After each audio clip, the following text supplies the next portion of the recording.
महिलांकर सुरक्षा वाकफ बिल प्रत्याहार रंधन ग्यास मूल्य ह्रास दाबी प्रदेश कांग्रेस कमिटी सभापति आह्वान क्रमे कांग्रेस कर्मी पक्षर राज्यव्यापी मशाल शोभायात्रा मंगलवार संध्यारे अनुष्ठित हो जाइछि।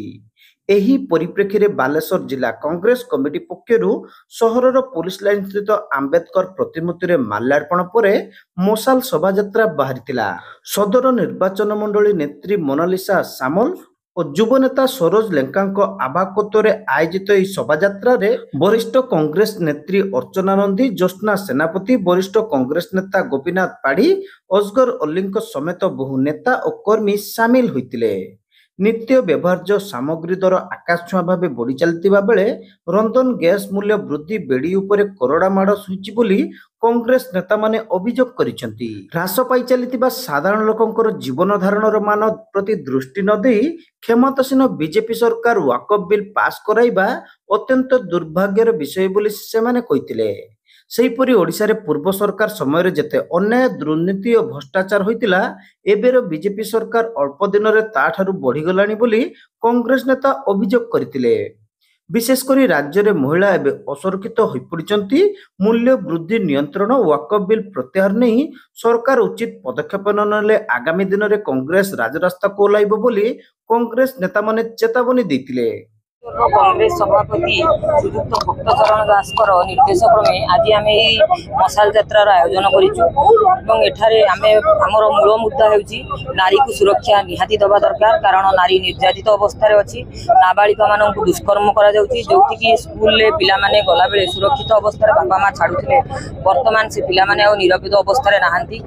स्कूल अनैतिक कार्य होती 20,000 ऊपर नारी निखोज अवस्था अच्छा। तेणु सरकार वर्तमान जवाब दिंतु जे नारी सुरक्षा कौन ओडिशा प्रदेश कांग्रेस कमिटी माननीय सभापति श्रीयुक्त भक्तचरण दास निर्देश क्रमे आज ओडिशार तमाम ब्लॉक नगर कांग्रेस रे आज मशाल शोभायात्रा अनुष्ठित होची। तार मुख्य उद्देश्य होची राज्य में 50% ऊर्ध्व होती माँ माने एवं महिला मान मुहर आज हस ना। तार एकमात्र कारण हूँ डबल इंजन सरकार डबल खुशी दवा परिवर्ते आज दैनिक 8 जन माँ भौणी गणदुष्कर्म बलात्कार होची एवं पाखापाखि 20,000 माँ भौणी माने निखोज हवा, 58 ऊर्ध्व माँ भौणी को गणबलात्कार करवा।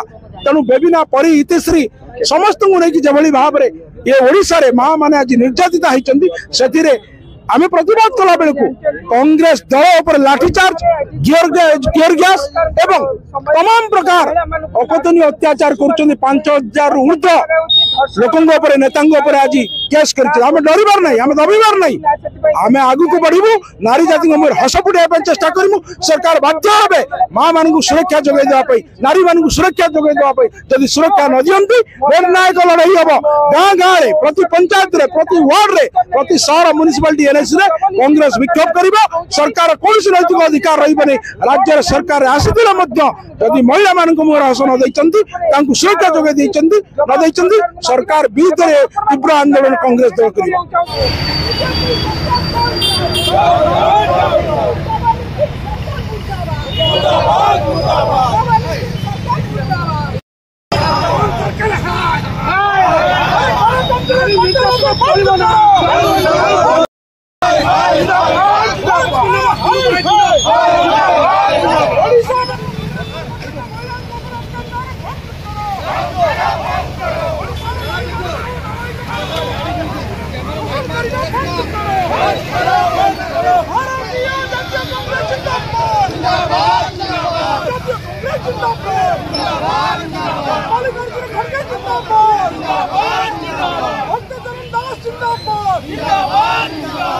कांग्रेस जिंदाबाद।